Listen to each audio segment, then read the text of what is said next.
Hello friends, welcome back to my channel. This is Steffi Arora. तो आज ये जो ये वीडियो है इसमें मैं आपको बताऊंगी कि इंडियन इकोनॉमी के कौन से ऐसे मोस्ट इम्पॉर्टेंट टॉपिक्स या ऐसे कौन से मोस्ट इम्पॉर्टेंट क्वेश्चंस हैं जो आपको 2024 बोर्ड एग्जाम्स में देखने को मिलेंगे।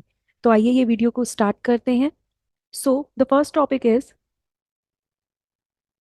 Agriculture marketing. सो एग्रीकल्चर मार्केटिंग जो कि आपके रूरल डेवलपमेंट चैप्टर है एक इंडियन इकोनॉमी में। तो उसमें एक एग्रीकल्चर मार्केटिंग का टॉपिक है जिसमें आपको क्वेश्चन एक देखने को मिलेगा।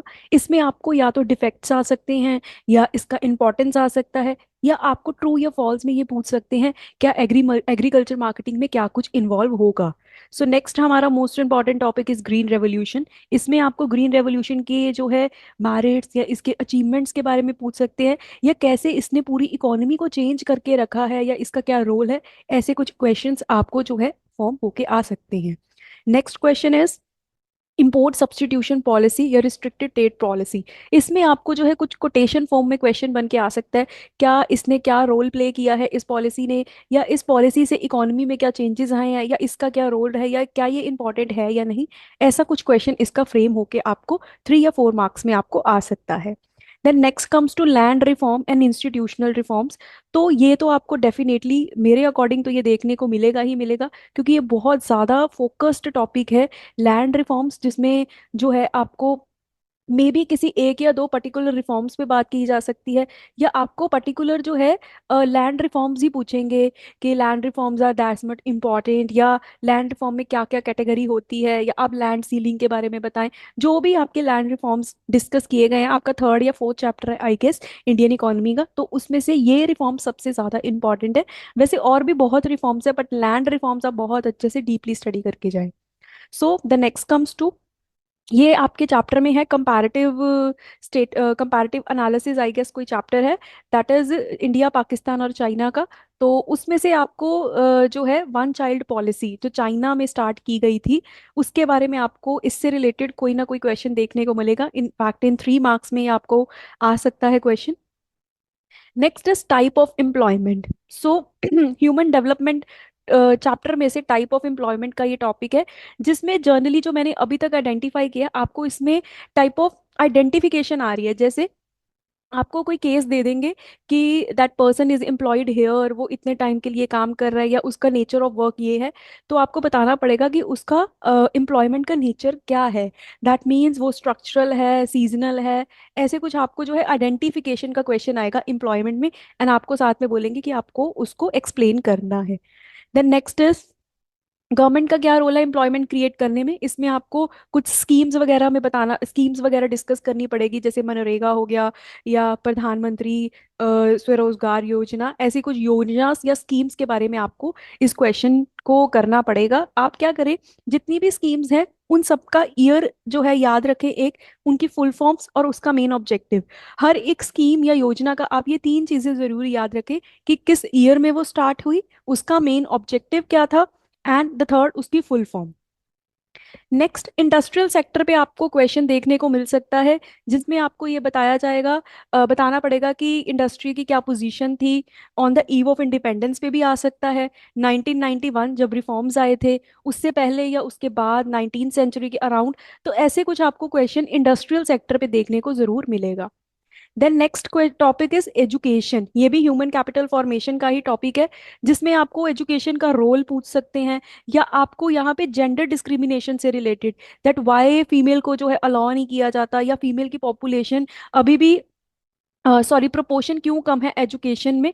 ऐसा कुछ क्वेश्चन आपको एजुकेशन के टॉपिक पे देखने को मिल सकता है 3 to 4 मार्क्स में। Then is NEP impact, that means new economic policy का इम्पैक्ट आपको पूछ सकते हैं, या पॉजिटिव या नेगेटिव, कि कैसे पॉजिटिवली इसने इम्पैक्ट किया या कैसे नेगेटिवली इम्पैक्ट किया ऑन एन इकोनॉमी। या आपको एक पर्टिकुलर रिफॉर्म के बारे में भी पूछ सकते हैं कि ग्लोबलाइजेशन का इकोनॉमी पे क्या इम्पैक्ट पड़ा। तो ऐसे आपको इम्पैक्ट से रिलेटेड क्वेश्चन एनईपी में से पूछा जा सकता है।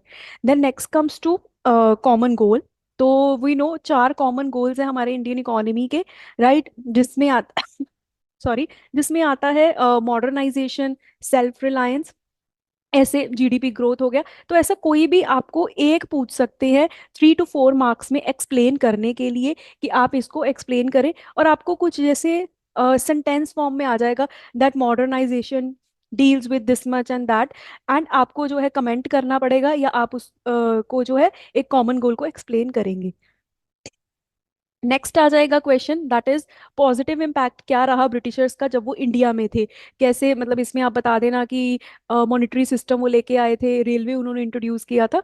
मींस जनरली फोकस जो किया जाता है वो पॉजिटिव इम्पैक्ट पे ही किया जाता है कि ब्रिटिशर से आने से हमारी इकोनॉमी में क्या चेंजेस आए, एडमिनिस्ट्रेशन सिस्टम अच्छा हो गया था, ऐसे 4 या 5 पॉइंट आप इसके लिए प्रिपेयर करके रखें।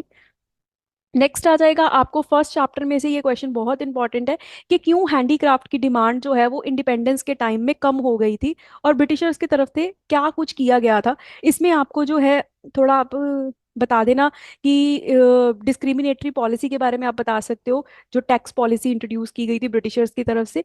तो इसमें आपको ये क्वेश्चन देखने को मिल सकता है फर्स्ट चैप्टर में।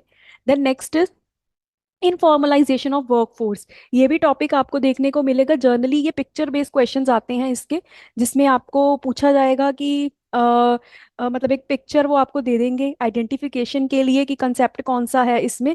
तो ये पिक्चर बेस्ड क्वेश्चन में आपको देखने को मिल सकता है इनफॉर्मलाइजेशन ऑफ वर्कफोर्स, तो ये भी आप प्रिपेयर करें। नेक्स्ट आपको क्वेश्चन आ सकता है कि क्यों सैलरीड पर्सन या रेगुलर सैलरी वाले जो पर्सन है वो अर्बन एरियाज में ही पाए जाते हैं। And on the other hand आपको इसका कॉन्ट्राडिक्टरी क्वेश्चन ये भी आ सकता है कि सेल्फ एम्प्लॉयड रूरल एरियाज में क्यों है। तो ये भी आप प्रिपेयर करके रखें क्वेश्चंस को। नेक्स्ट इज ऑर्गेनिक फार्मिंग से रिलेटेड आपको क्वेश्चन आ सकता है कि इसके एडवांटेजेस क्या हैं, ये क्या कैसे ये केमिकल फर्टिलाइजर्स की यूजेज से बेटर मानी जाती है। सो ये भी आपको 3 to 4 मार्क्स में आ सकता है।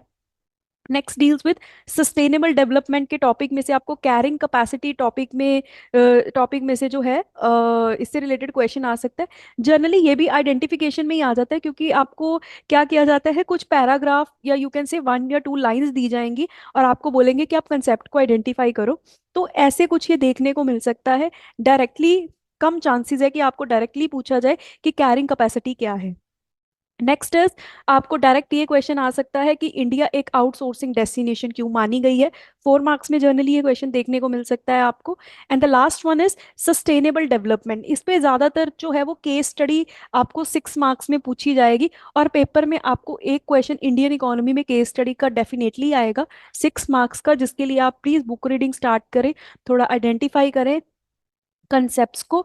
चांसेस सस्टेनेबल डेवलपमेंट के आने के हैं, बट आपको 5 ईयर प्लान के टॉपिक में से जो आपका सेकंड चैप्टर है उसमें से भी केस स्टडी आ सकती है, या आपको एम्प्लॉयमेंट के टॉपिक में भी से भी जो केस स्टडी 6 मार्क्स की आ सकती है। सो ये कुछ हमारे इंपॉर्टेंट टॉपिक्स थे जिनको आप इंडियन इकोनॉमी के लिए प्लीज प्रिपेयर करें। पहले आप इस पे फोकस करें, देन आप अनदर टॉपिक्स पे जाएं, राइट। तो आई गेस मेरे अकॉर्डिंग ये सबसे इम्पॉर्टेंट, जितना मैंने रिसर्च किया है आइडेंटिफिकेशन से मुझे पता चला जो भी, कि ये टॉपिक्स इम्पॉर्टेंट हैं जो पेपर में आपको देखने को मिल सकते हैं, राइट। तो स्टार्ट कर दे प्रिपरेशंस अपनी। Best of luck for your exam. I hope you like my video. If you like my video please subscribe my channel. Thank you so much guys.